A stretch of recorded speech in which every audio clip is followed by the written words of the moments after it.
You spend your nights listening to her problems, fixing her car, and being her emotional rock, waiting for the moment she finally realizes you are the one. But instead, you watch in silence as she goes home with the guy who treats her like an option, while you are left holding her purse. I'm Oliver.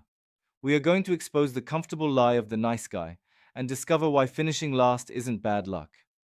It's a subconscious strategy you chose. You see yourself as the protector, the listener, the reliable one. You are the guy who never pushes boundaries, the one who drops everything when she sends a text. You suppress your own desires, bury your frustration, and play the role of the saint. You are convinced that if you just give enough, suffer enough, and wait long enough, the universe or the woman will reward you with the love you deserve. But reality paints a different picture. She calls you a great friend. She tells you you're too nice. And then she dates the man who is selfish, loud, and arrogant. You are left alone, bitter, wondering, why do women want jerks? Why does being a good person get me punished? Here is the brutal truth that will change your life. The problem isn't her taste in men. The problem is that your niceness is a lie. You aren't being kind, you are being transactional. You are using benevolence as a currency to buy affection, but you never told the other person the price. We need to dissect the anatomy of the nice guy syndrome. This isn't about becoming a bad boy or a villain. It is about understanding the difference between a weak man who pleases out of fear and a strong man who gives out of abundance. First, let's distinguish kindness from strategy. A genuinely kind man gives because he wants to give, with no strings attached. The nice guy, however, operates on a covert contract. This is a silent agreement you write in your head. I will never make you uncomfortable. In exchange, you must give me love and loyalty. The tragedy is that the other person doesn't know this contract exists. They think you are just being friendly. When they don't pay up, the nice guy doesn't just feel sad. He feels robbed. He feels entitled. He turns from a saint into a resentful victim in the blink of an eye. Where does this desperate need to please come from? It is rarely about the woman. It stems from a core wound, usually from childhood, that whispers, "You are not enough." You decided that to be loved, you had to be useful. You believe you must hide your flaws and earn your keep. This belief system is a prison, and it manifests in three specific toxic behaviors that destroy attraction and respect. Toxic trait. Number one, the chameleon effect. The nice guy is terrified of rejection. He agrees with everything. He says yes when his soul is screaming no. He hides his true opinions to avoid the slightest friction. He thinks he is being easygoing, but to a partner, he feels slippery and unsafe. You cannot trust a man who changes his shape to fit the room. By trying to be everything to everyone, you become nothing to no one. It is impossible to fall in love with a man who has no spine, no edges, and no defined self. Toxic trait number two, the leaking pressure cooker. You cannot repress human needs forever. The nice guy swallows his anger, his sexual desire, and his preferences to keep the peace. But that energy doesn't vanish. It turns into passive aggression. This is the poison that kills relationships. It's the silent treatment to punish her for not reading your mind. You become a man who is physically present but emotionally prickly. You create an atmosphere of tension because you are too cowardly to say, "I am angry," so you force everyone else to feel your rage for you.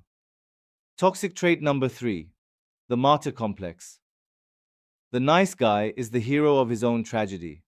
Because he believes he is doing everything right, he feels the world is constantly wronging him. He blames women for being blind, he blames his boss for being greedy. He refuses to see that his misery is self-inflicted. But admitting this would mean facing the terrifying reality that his entire strategy for life is flawed. So, he chooses to remain a victim because it feels safer to be a good martyr than a responsible man who risks failure. So, how do you burn the contract and become free? You must walk the path from nice guy to integrated male. This is not about becoming cold, it is about becoming real. Step 1. Embrace radical ownership. This is the moment you wake up. You must accept that no one owes you anything. Not for your time, not for your money, not for your kindness. If you are unhappy, it is because of your boundaries, your choices, and your actions. Stop blaming the jerks and the women. Radical ownership means realizing that you are the architect of your own friend zone. When you stop pointing fingers outward, you gain the power to change things inward. You move from, why is this happening to me, to, what am I going to do about it? Step 2. Integrity over likability. The nice guy wants to be liked. The integrated man wants to be respected. You must start telling the truth, even when it is uncomfortable. Stop lying to keep the peace. You will find that people might be startled at first, but they will begin to trust you. A no spoken with integrity is worth 1,000 fake yeses. You must be willing to let people dislike you so that you can finally start liking yourself. Step 3. The art of directness. Stop hinting. Stop waiting for the stars to align. Stop doing favors hoping they turn into romance. That is manipulation. A good man knows what he wants and asks for it. Try. I find you intriguing, and I'd like to take you out for a drink this Thursday. This is terrifying for a nice guy, because it risks immediate rejection. But it is honest. It treats the woman as an equal, not a prize to be tricked. Directness cuts through the fog. Even a rejection is better than the limbo of the friend zone, because it frees you to move on.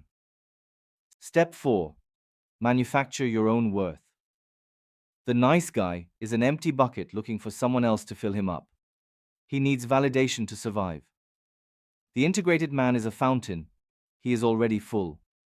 You must build a life that makes you proud, independent of your relationship status. When you know who you are and what you are worth, you stop begging for attention.